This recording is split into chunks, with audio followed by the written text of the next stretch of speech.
ये वही मुलायम मखाना है जो आप व्रत में, खीर में या रात के हेल्दी स्नैक में खाते हैं।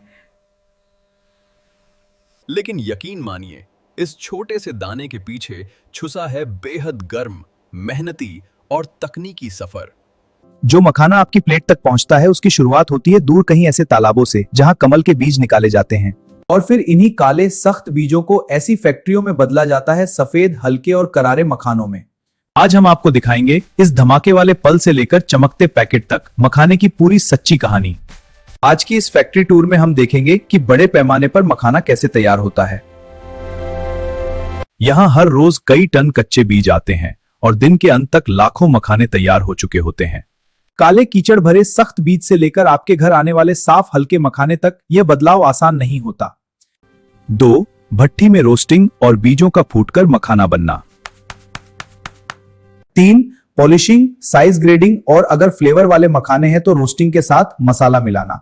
बीच बीच में हम ये भी देखेंगे कि लैब में कैसे टेस्ट होता है कि मखाना वाकई सेफ और अच्छा है या नहीं। तो आइए तालाब से फैक्ट्री और फैक्ट्री से आपकी रसोई तक मखाने के इस पूरे सफर पर साथ चलते हैं। सबसे पहले चलते हैं वहीं जहां यह कहानी शुरू होती है, कच्चे मखाना बीजों के खेत और तालाबों से। मखाना दरअसल कमल के बीजों से बनता है जिन्हें ऐसे तालाबों और पोखरों से निकाला जाता है।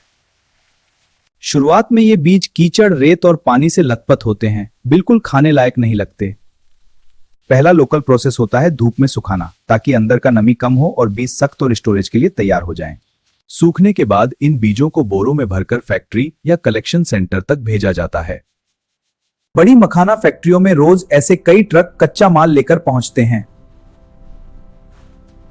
हर बोरे का वजन, बैच नंबर और सोर्स एंट्री पर ही नोट कर लिया जाता है ट्रेसिंग के लिए। वजन के साथ साथ सैंपल निकालकर यह भी देखा जाता है कि अंदर का माल कितना साफ या गंदा है। जरूरत पड़े तो यहीं पर कुछ बैच रिजेक्ट भी कर दिए जाते हैं अगर उनमें ज्यादा गंदगी या नमी हो। पास होने वाले बोरे कच्चे माल के स्टोरेज एरिया में भेज दिए जाते हैं जहां से आगे का सफर शुरू होता है। यहाँ बोरे जमीन से ऊपर पैलेट पर रखे जाते हैं ताकि नमी और कीड़ों से बचाव हो सके। अब इन कच्चे बीजों को धीरे धीरे प्रोडक्शन लाइन पर भेजा जाता है, सबसे पहले सफाई और छंटाई के लिए। आप देख सकते हैं इस स्टेज पर मखाना अभी बस एक सख्त काला बीज ही है। इन्हें मशीनों पर बराबर बराबर फैलाया जाता है ताकि सफाई की अगली मशीनें अपना काम सही से कर सकें। अब आगे शुरू होती है सबसे जरूरी चीज, सफाई, क्योंकि जो हम खाते हैं उसे गंदगी से पूरी तरह मुक्त होना चाहिए। कच्चे मखाने में छोटे पत्थर, टहनियां और मिट्टी मिलना बहुत आम बात है। इन्हें हटाने के लिए फैक्ट्री में पूरी एक चेन लगी होती है जो सिर्फ सफाई के लिए समर्पित है। साथ ही डस्ट कलेक्शन सिस्टम लगे होते हैं ताकि धूल हवा में ना उड़े और वर्करों के लिए माहौल सुरक्षित रहे। यहाँ कई स्टेप्स में मखाना बीजों को धूल, पत्थर और धातु के टुकड़ों से अलग किया जाता है। सबसे पहले वाइब्रेटिंग छलनी जो छोटे छोटे कचरे और मिट्टी के कणों को अलग कर देती है। दिन भर में ऐसी मशीनें कई किलो सिर्फ मिट्टी और मलबा ही अलग कर देती हैं। फिर आता है एयर ब्लोअर जो हल्के छिलके, सूखे पत्ते और हवादार कचरा उड़ा देता है। इससे लाइन पर सिर्फ अपेक्षाकृत साफ और भारी बीज ही आगे बढ़ते हैं। सुरक्षा के लिए एक बहुत अहम स्टेप है मैग्नेटिक सेपरेशन, ताकि कोई लोहे या धातु के टुकड़े बचे ना रहें। इन सभी स्टेप्स के बाद बीज पहले से काफी साफ हो चुके होते हैं पर अभी भी खाने लायक नहीं हुए हैं। आप अंतर साफ देख सकते हैं, बाईं ओर कच्चा, दाईं ओर काफी हद तक साफ किया हुआ बीज। अब जरूरत है कंट्रोल्ड सुखाने की, क्योंकि ज्यादा नमी आगे के रोस्टिंग प्रोसेस को बिगाड़ सकती है। फैक्ट्री में इन्हें या तो ब्लोअर की ठंडी हवा से या हल्की गुनगुनी हवा वाले चेंबर में सुखाया जाता है। कुछ फैक्ट्रियों में मखाना बीजों को मेन रोस्टिंग से पहले प्री रोस्ट भी किया जाता है। हल्की सी गर्मी देने से बीज के अंदर की संरचना बदलती है जिससे बाद में बेहतर तरीके से फूट पाते हैं। प्री रोस्टिंग के तुरंत बाद इन्हें ठंडा होने दिया जाता है ताकि अंदरूनी नमी बराबर बन जाए।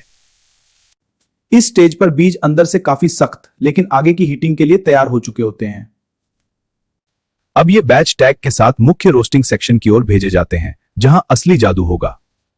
चलिए अब चलते हैं उन भट्टियों के पास जहां इन सख्त बीजों को असली मखाना बनाने के लिए झोंका जाएगा। सटीक मात्रा में बीज इन ड्रमों में डाले जाते हैं। ज्यादा भरने से रोस्टिंग असमान हो सकती है।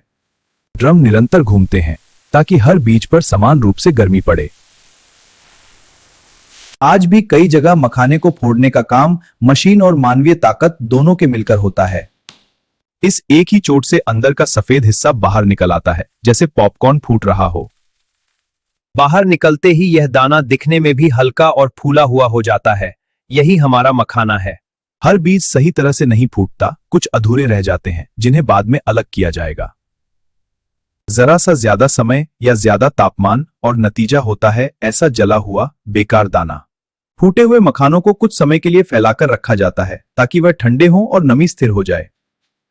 यहां से आगे अब दो अलग अलग स्ट्रीम बनते हैं। एक में होंगे हमारे साफ सफेद मखाने, दूसरे में छिलके और वेस्ट। इस स्टेज पर भी इनके ऊपर हल्के काले धब्बे और चिपके हुए महीन छिलके नजर आ सकते हैं। यहीं से मखाना पहली बार वैसा दिखने लगता है जैसा आप उसे बाजार में देखते हैं। कुछ ही मिनटों में फर्क साफ दिखने लगता है। मखाना और सफेद, गोल और सुंदर हो जाता है। पॉलिशिंग से पहले और बाद की तुलना से समझिए कि यह स्टेप कितना जरूरी है। अगला स्टेप है ग्रेडिंग की पट।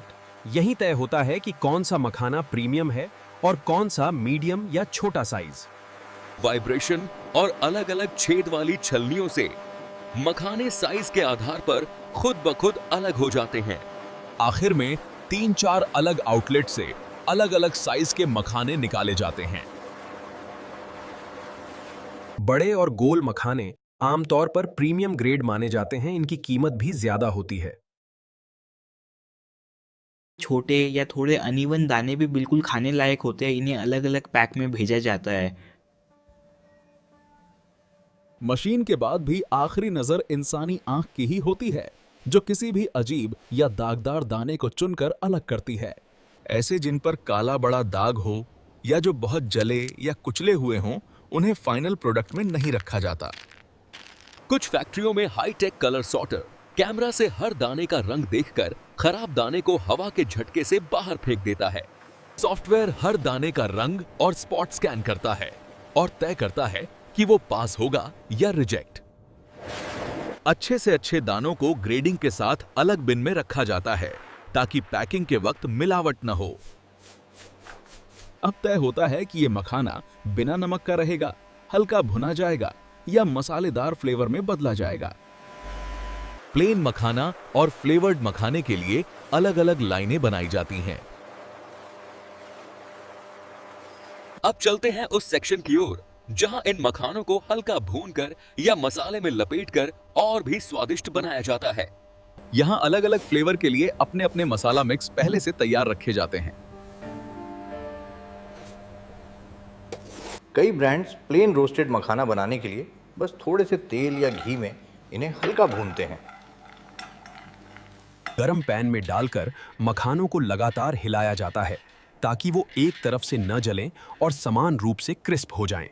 इस स्टेप से मखाने की कुरकुराहट और शेल्फ लाइफ दोनों में सुधार आता है, खासकर अगर वो फ्लेवर्ड हों। फ्लेवर वाली लाइन में गरम गरम मखानों पर पहले से मापा हुआ मसाला पाउडर छिड़का जाता है। टम्बलर मिक्सचर इन्हें घुमाकर हर दाने पर मसाला बराबर चिपकाता है ताकि स्वाद एक जैसा रहे। हर फ्लेवर के मखाने को अलग कंटेनर में रखा जाता है ताकि एक फ्लेवर की गंध दूसरे में न मिले। यहाँ क्वालिटी सुपरवाइजर रैंडम सैंपल लेकर देखता है कि मसाले की मात्रा ठीक है या नहीं। अब प्लेन और फ्लेवर दोनों तरह के मखाने एक ही मंजिल की ओर बढ़ते हैं, high speed packaging. Packing hall factory का सबसे साफ सुथरा हिस्सा होता है, जहां अधिकतर काम मशीनें करती हैं। मखाने के पैकेट खास मल्टी लेयर मटेरियल से बनते हैं जो नमी और हवा दोनों को अंदर आने से रोकते हैं। दूसरी तरफ मखाने इलेक्ट्रॉनिक वेटिंग सिस्टम में जाते हैं जो हर पैकेट के लिए तय ग्राम में दाने नापता है। कई ब्रांड्स पैकेट में हल्की नाइट्रोजन गैस भरते हैं ताकि अंदर की हवा का ऑक्सीजन कम होकर मखाने ज्यादा दिन कुरकुरे रहें। इन तारीखों से आप भी घर पे पता लगा सकते हैं कि पैकेट कब बना और कितने दिन तक बेस्ट रहेगा। जहां तक बात है एक्सपायरी डेट की, तो वो भी इसी पे मिल जाएगी। फिर ये छोटे पैकेट बड़े कार्टन में सलीके से जमाए जाते हैं ताकि ट्रांसपोर्ट के दौरान फटे नहीं। हर बैच को बारकोड से ट्रैक किया जाता है। किस दिन बना, कौन सा फ्लेवर है, कहाँ भेजना है। रोजाना यहाँ से हजारों पैकेट अलग अलग शहरों और राज्यों की तरफ निकलते हैं। जब किसी ऑर्डर की शिपमेंट तैयार होती है तो पैलेट सीधे ट्रक के अंदर ले जाकर लोड कर दिए जाते हैं। ट्रक के अंदर भी पैलेट को बेल्ट से कसा जाता है ताकि रास्ते में झटकों से पैकेट न फटें। इन्हीं ट्रकों के जरिए मखाना आपके शहर की मंडियों, सुपरमार्केट और ऑनलाइन वेयरहाउस तक पहुंचता है। फिर वही पैकेट अलग अलग दुकानों पर, ऑनलाइन ऑर्डर्स में और आपके नजदीकी किराना पर दिखाई देने लगते हैं। आप जब अगली बार कोई पैकेट उठाते हैं तो उसके पीछे की ये पूरी फैक्ट्री की मेहनत छुपी होती है। हर बैच से सैंपल लेकर उसकी नमी, साइज, टूटे हुए दानों की मात्रा और स्वाद तक चेक किया जाता है। नमी अगर तय लिमिट से ज्यादा हुई तो मखाने जल्दी नरम हो सकते हैं, इसलिए खास ध्यान इस पर रखा जाता है। कुछ लैब्स माइक्रोबायोलॉजिकल टेस्ट भी करती हैं ताकि किसी तरह के हानिकारक जीवाणु न रहें। कलर और रूप भी चेक किए जाते हैं ताकि पैकेट से निकलते ही मखाने देखने में भी अपीलिंग लगें। फ्लेवर वाले मखाने के लिए टेस्टिंग टीम स्वाद का भी सैंपल लेती है कि मसाला न ज्यादा हो न कम। पूरी फैक्ट्री में हेयर नेट, मास्क, ग्लव्स और हैंड वॉश जैसे बेसिक हाइजीन रूल्स फॉलो किए जाते हैं। कुछ सेंसिटिव एरियाज में जूते तक सैनिटाइजिंग मैट पर चलाकर ही अंदर जाने दिए जाते हैं। पैकिंग के बाद भी कई फैक्ट्रियां मेटल डिटेक्टर के जरिए हर पैकेट को स्कैन करती हैं ताकि कोई धातु का टुकड़ा गलती से भी अंदर न रह जाए दे। इन सभी टेस्ट के बाद ही किसी बैच को अप्रूव्ड की मोहर लगती है और वो मार्केट के लिए रिलीज होता है। और अब हम वापस वहीं पहुंच चुके हैं जहां से वीडियो की शुरुआत की थी, कि आपकी अपनी रसोई में। आपके हाथ में जो पैकेट है उसके हर दाने ने तालाब से फैक्ट्री और फैक्ट्री से गोदाम तक लंबा सफर तय किया है। चाहे आप इसे खीर में डालें, नमकीन स्नैक बनाएं या व्रत में खाएं, अब आप उसके पीछे का पूरा फैक्ट्री का सच जान चुके हैं। काले सख्त बीज से लेकर आपके मुंह में घुलते इस हल्के दाने तक हर स्टेप पर मेहनत, मशीन और मास्टरी लगी होती है।